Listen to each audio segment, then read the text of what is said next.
Your shutter speed and your aperture are going to be the most important things to adjust in terms of capturing motion exactly the way you want it. Shutter speed particularly. The slower the shutter speed, the smoother the water is going to look. However, the available light may be too bright for you to use that shutter speed that you prefer to capture the water, and that's where your neutral density filters come in handy.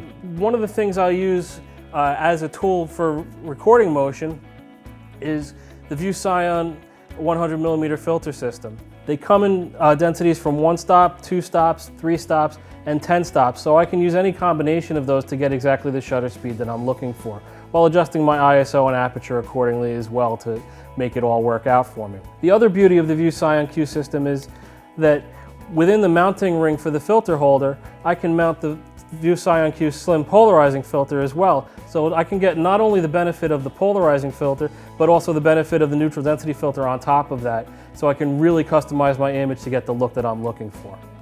Now in this scene here, I didn't use any filter, and I used a slightly faster ISO than I might normally use to get a faster shutter speed. And you can see the motion of the water in this shot is fairly choppy. You get individual droplets there. This is a faster shutter speed. This might be the kind of a shot you might get straight out of camera if you had the camera on automatic, for instance. The camera on automatic is designed to try and give you a shutter speed that you can handhold. So it's going to give you that faster shutter speed that's going to give you that choppier looking water. In this next shot, I'll lower my ISO. I'll also stop down my lens a little bit, and I'll add the View Sion Q 3-stop neutral density filter. And this gives me that nice, soft, dreamy look to the water that I'm looking for when I'm photographing waterfalls. You'll notice that not only did I add the filter, I also changed my ISO and my f-stop on this exposure. So this actually is an exposure change of 8 2/3 stops. So it's quite a drastic change of exposure. You'll notice that the water is nice and dreamy coming over the rocks for the waterfall, but in the landing pool there's still some texture there, especially in the bottom left corner you can see it, where there's still some texture in the water itself as it flows over the rocks in the creek bed. In this next shot with a 10-stop neutral density filter, I'm able to get that same dreamy look with the water that I had before, but now I've also smoothed out the texture that I had in the landing pool in that bottom left foreground area. So if I wanted a nice smooth glassy look to the water, I would use a 10-stop with a longer exposure. In this case, my exposure is 4 minutes at f11 at ISO 125. I had to raise my ISO up 1 stop. If I left it at ISO 64 as in the previous image, I would have had an 8-minute exposure. 8 minutes doesn't really give me that much benefit over the 4-minute exposure that I have by raising the ISO. They're both such long exposures that the water will become sufficiently glassy at the 4-minute mark. So there was no need to stand around for the extra 4 minutes either. You can see here in this comparison the differences by using the 3 different shutter speeds. At 1/40th, again, you've got that nice choppy textured water. At 4 seconds, I've got nice creamy, dreamy looking water, but I still have some texture in the flow as it comes out of the base of the waterfalls. And then at the 4-minute exposure, everything is smooth and glassy and really soft and dreamy. What I'll do when I'm out shooting is I'll take 3 different exposures using these 3 different shutter speeds so that I can get 3 different looks. And then I can see which one speaks to me. There may be times where I prefer that faster shutter speed, where I prefer the choppy looking water, and there may be times where smooth and dreamy is not quite what I'm looking for out of an image. If I take all 3, then I'll know that I have everything that I might want in the future when I get home and edit my images. So it makes sense to cover yourself a little bit. Now, when you're using that 10-stop neutral density filter to get that super long exposure, there's a few things you're going to want to pay attention to. The 10-stop filter requires a little bit of patience, obviously, because you're going to be using such long exposures, but also it requires some attention to detail as well. The 10-stop filter is pretty much solid opaque black glass. Your camera can't see through it to get the proper exposure, so you're going to have to set your exposure manually.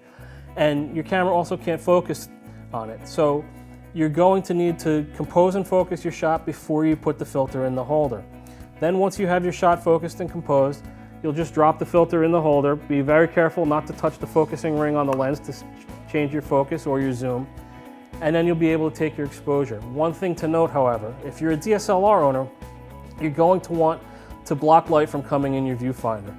Light coming in through the viewfinder can reflect off of the back of the filter and back into the camera and ruin your exposure. So to get rid of that, most cameras either have a built-in viewfinder shutter, which you can just flick to close, or You have, some cameras will come with a viewfinder cap that you would just slide over the viewfinder so that it stops stray light from coming through.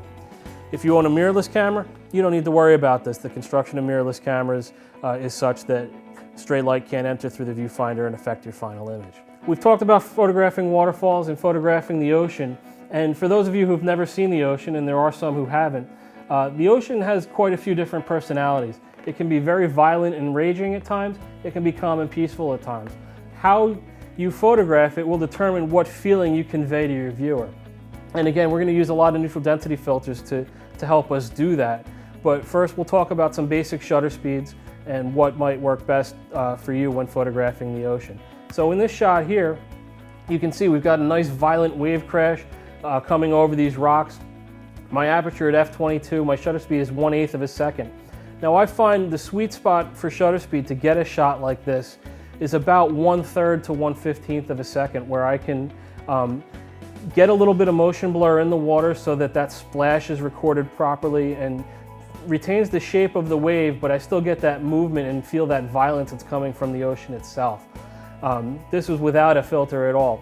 Now in this next shot, I used 4 stops of neutral density. I used a View Sion Q 3-stop ND filter and a View Sion Q 1-stop ND filter. And this gave me 4 stops of neutral density and allowed me to slow my shutter speed down to 2 full seconds. Now at 2 seconds, you can see I get a little bit more motion blur in the water. The water has a lot more time to move through the scene this way. So there's no splashing. There's a little bit of splash, but mostly it's dissipated. It's more of a misty look to things. When I'm photographing the ocean, generally this isn't what I like to capture for the most part. Sometimes I will. As I said, I'll usually try it a variety of different ways to get different looks and feels and create different images. But for the most part, I either want the violent wave crash or I want something much more calm and peaceful than this, which you'll see in this next shot, where I used a 10-stop neutral density filter to get a 30-second exposure.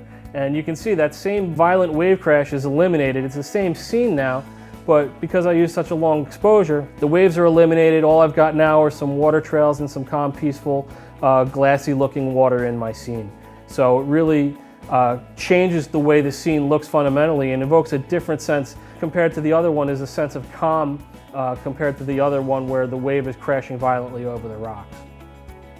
Now in this shot, this sequence here, you'll see a comparison of 3 different shutter speeds, only 2 stops apart, but they really do change the way the water is recorded. On the left, you've got 1/8 of a second exposure, which, like I said, is my sweet spot for photographing wave splashes like that. And you can see I've got this nice violent wave crash going on over these rocks here, and it's a really cool look to an image. In this second shot, I slowed my shutter speed down to 1/4, and you can see even at 1/4, the water has more time to move through the scene, so it's flowing over the rocks. You can see on the left, there's still a little bit of a splash there, but it's less pronounced. It's had more time to dissipate. Also, part of this is timing as well, which I'll talk about in a minute. On the right-hand exposure, you can see how at 1/2 second, the water has a lot more time to move through the scene, and splashes are almost non-existent, and all you've got is the flowing rush of water coming around the rocks itself. So the shutter speed, even just 2 stops change, can make a dramatic effect on your image. Now, one of the things I mentioned a few seconds ago was timing. When you're trying to photograph waves crashing over rocks like this, timing is everything. If you're too soon or too late, you'll miss that peak action. One of the things I'll do is to either watch and see how often the waves are hitting that rock and try and time it as a one-shot, but to make it a little easier, sometimes I'll set my camera's drive speed to continuous and hold down the shutter button so that I'll take a sequence of 3, 4, or even 5 images, and I can get that whole sequence of the wave crashing on the rocks, the wave rushing over the rocks, and then receding back again. And it creates 3 different looks to the water that may result in 3 very different shots from the same setup, which is a nice thing to have happen if you get 3 shots out of one little sequence like that. In this shot here, you can see I'm at 1/3 of a second at f11, and I've got that nice big wave crash happening on the rock in the foreground in front of the lighthouse. But in this next shot, I stop down 1 stop, and I'm at 0.8 of a second. And you can see that the wave is dissipated in this shot, so that while my timing was virtually the same, you can see where the wave was. It's more misty and not quite as dramatic looking as the initial shot at 1/3 of a second. So if you look at the side by side here, you can see how different that half a second is really that changed my shutter speed. So on the left at 0.8 of a second, I've got the wave splash, but because I was at a longer shutter speed, it's dissipated before the exposure ended, so it's more of a mist. And on the right at 1/3 of a second, you can see how that wave still has nice big form, and it's still a nice violent crash that really communicates the raging ocean that was there that stormy day.